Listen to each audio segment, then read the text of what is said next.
आज हम निबंध विधा के बारे में अध्ययन करेंगे।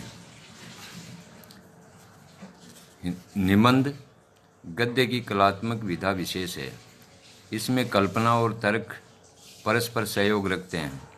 पद्यात्मक विधाओं में जो स्थान गीत का है वही गद्य के क्षेत्र में निबंध का है।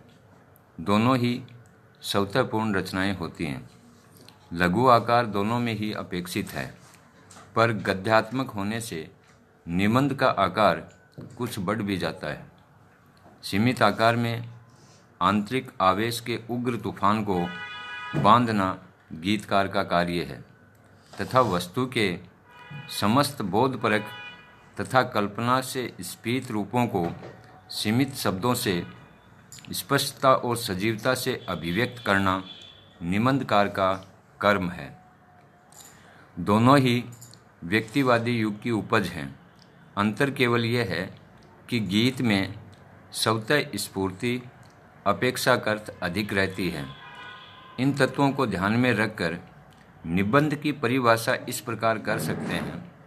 निबंध वह गद्य रचना है जिसमें सीमित आकार के भीतर किसी विषय का वर्णन या प्रतिपादन विशेष निजीपन, स्वतःपूर्णता, स्वच्छता, सौष्ठव, सजीवता, आवश्यक संगति और संबद्धता के साथ किया गया हो। निबंध का विकास हिंदी की प्राय सभी पद्य तथा अधिकांश गद्य की विधाओं को संस्कृत की संपन्न परंपरा का बल मिलता रहा, पर निबंध संस्कृत साहित्य में स्वतंत्र विधा के रूप में नहीं था। अतः हिंदी निबंध इस परंपरा की शक्ति से वंचित रहा। हिंदी को इस क्षेत्र में अंग्रेजी से प्रेरणा और सहयोग मिला। यदि परिस्थितियों को देखें तो देश में सामंतशाही का गढ़ अपने ही संघर्षों से जर्जर और डगमग था। उस पर आश्रित और पोषित राजशाही को गहरा धक्का लगा। सामंतों से प्रोत्साहित काव्य विधाएं अपने भविष्य के विषय में चिंतित थी। इसी समय व्यापार के बहाने अंग्रेज़ों ने भारत में प्रवेश किया। धीरे धीरे सत्ता के केंद्र लाहौर, दिल्ली, आगरा न रहे, बम्बई, कलकत्ता और मद्रास हो गए। इन नगरों में अंग्रेजी संस्कृति और साम्राज्य तथा पूंजीवाद का रूप खड़ा होने लगा। आर्थिक शोषण अंग्रेज़ों ने शुरू कर दिया। इससे दुखी होकर भारतेंदु जी ने कहा, अंग्रेज राज सुख साज सजो अति भारी, पे धन विदेश चली जात यह अति ख्वारी।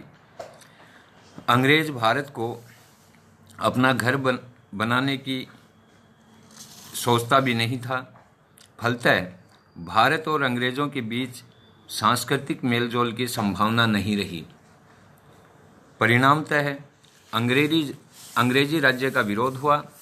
उसकी संस्कृति के बहिष्कार की भी बातें सोची जाने लगी। यहीं कहीं राष्ट्रीयता के बीच छिपे पड़े थे। रूढ़िगत सामाजिक दुर्बलता का मूलोच्छेदन करने के लिए बंगाल में राजा राम मोहन राय का ब्रह्म समाज, बम्बई में प्रार्थना समाज तथा हिंदी प्रदेश में स्वामी दयानंद का आर्य समाज प्रकट हुए। समस्या जटिल हुई, प्रश्न उलझे। नित नए प्रश्नों के इस युग में गद्य का विकास हुआ। हिंदी नई चाल में ढली। जनता तक पहुंचने के लिए साहित्य ने प्रेस और रंगमंच का हाथ पकड़ा। मंच ने अतीत को मूर्त और भव्य रूप में चित्रित किया। प्रेस ने सामयिक प्रश्नों और पतन के कारणों को कभी व्यंग्य से, कभी विनोद से, कभी तर्क से प्रकट किया। प्रेस का ये कार्य मुख्यतः निबंध ने ही संपन्न किया। हम हिंदी निबंध के विकास क्रम को 3 भागों में बांट सकते हैं। पहला है आरंभिक काल, जिसे भारतेंदु युग भी कहते हैं। इसकी समय सीमा 1876 ईस्वी से 1902 ईस्वी है। दूसरा मध्यकाल, जिसे द्विवेदी युग भी कहते हैं।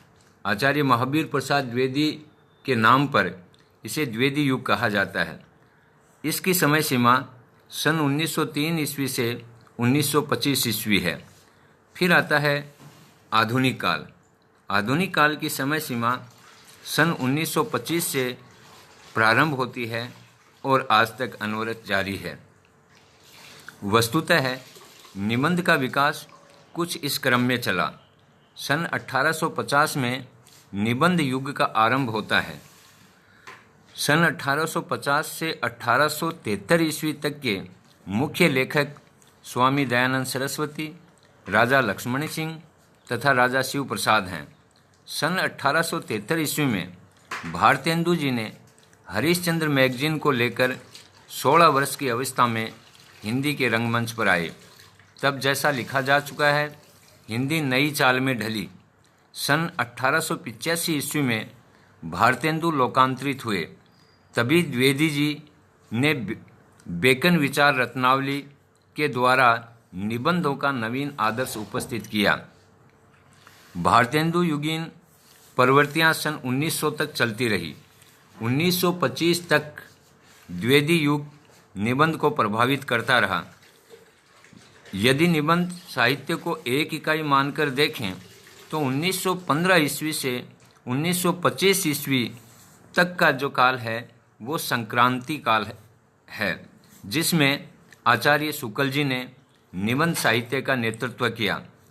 सरल रूप में हम कह सकते हैं कि निबंध का विधिवत आरंभ भारतेंदु युग में हुआ। द्विवेदी युग में उसके रूप में प्रौढ़ता और निखार आया। शुक्ल युग में निबंध को गहराई मिली।